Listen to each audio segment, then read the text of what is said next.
talking about what Charles Barkley said last night on TNT's pregame show. Let's watch. You know, we do have to take into account that her boyfriend did shoot at the cops and shot a cop.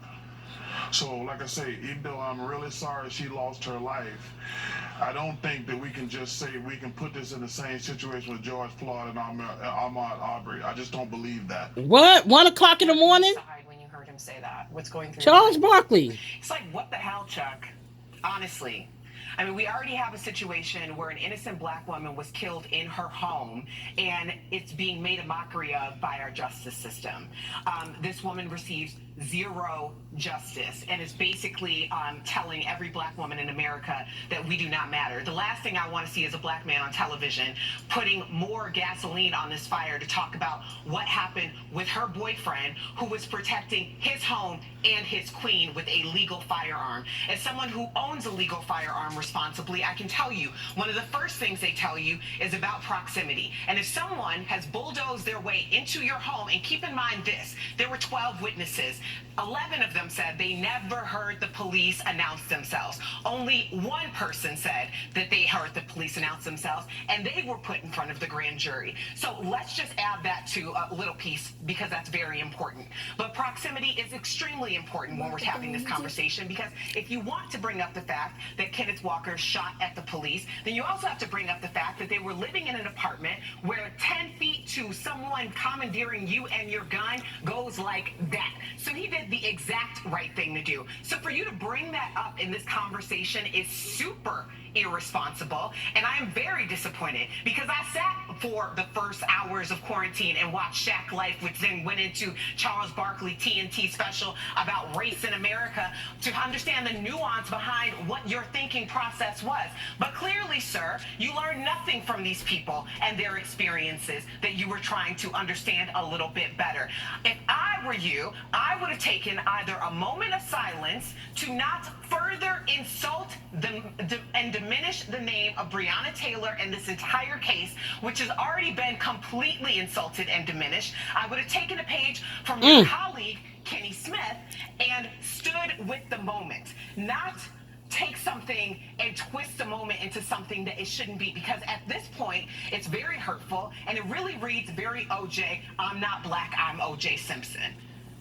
Erica, powerfully said. Sam, I am so done with this. Let's just talk about it. We can talk about it, but why are we going to talk about it like this? You know what this moment doesn't need? It didn't need that commentary. It didn't need that back and forth to imply that Kenny Walker did something wrong. He did nothing wrong. And if someone busted into your home, I assure you, if you had a legal firearm and you were trained to use it, then you would go directly into how to do so. And I know that for a fact because someone did bust in my home when I was there, and I needed to understand that information.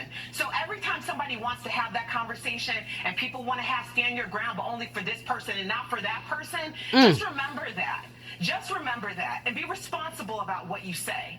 Yeah, Erica, I'm glad that you're taking the opportunity to be real and being vulnerable and speaking your true thoughts, because that's what this show's about. And I visibly see how upset you are, rightfully so. We are live, and I'm almost speechless. We're getting a lot of comments right now from our DBL Nation, more than I can keep up with, but they're echoing you, Erica, and they're supporting you, Erica. Yolanda Aguilar, right, Erica. Marquita Baker, preach. April Phillips, speak it. It goes on and on and Sam, on. Sam, can I expound on something that Erica said? Please. Sam, I'll just say this. Erica said something that was so profound, but she says things like that so often she doesn't even notice. She's talking about the way that these conversations are held. We will always have conversations about what happened with Trayvon Martin. Well, should he have been doing this? Well, with Breonna Taylor, should her boyfriend have done this? Woo! God. Jogging in the neighborhood. Well, he had marijuana in the system. What? These conversations are always constructed to leave a little room for doubt. But the only thing that's not in doubt is that we have a human being that's dead because she was asleep, because she was playing video games with her nephew, because they went for a jog.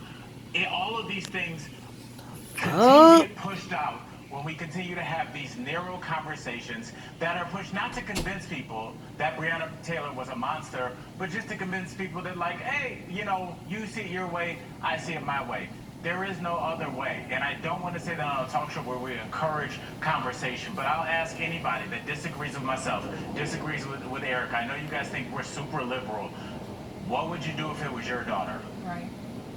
What would you do if it was your daughter that was dead in the bed? That had dedicated her life to train herself to go into situations where somebody has cut their finger off, or is having a heart attack, or has been shot, whatever, an infant is in cardiac arrest. That is what she decided to run towards when the rest of us run away. And this is how we reward her. That kind of lifestyle as an EMT doesn't reward you with a lifestyle of Jesus. wages. It rewards you with a lifestyle of giving back to your community. And when she needed us the most, when she needed her justice system the most, they were nowhere failed. to be found. I'm with you both. I really am. We'll be right back. Introducing the future of fitness. It's every class. Charles Barkley, you sound stupid. Charles Barkley. Nobody is mentioning that them people came into her house 1 a.m., 2 a.m. in the morning.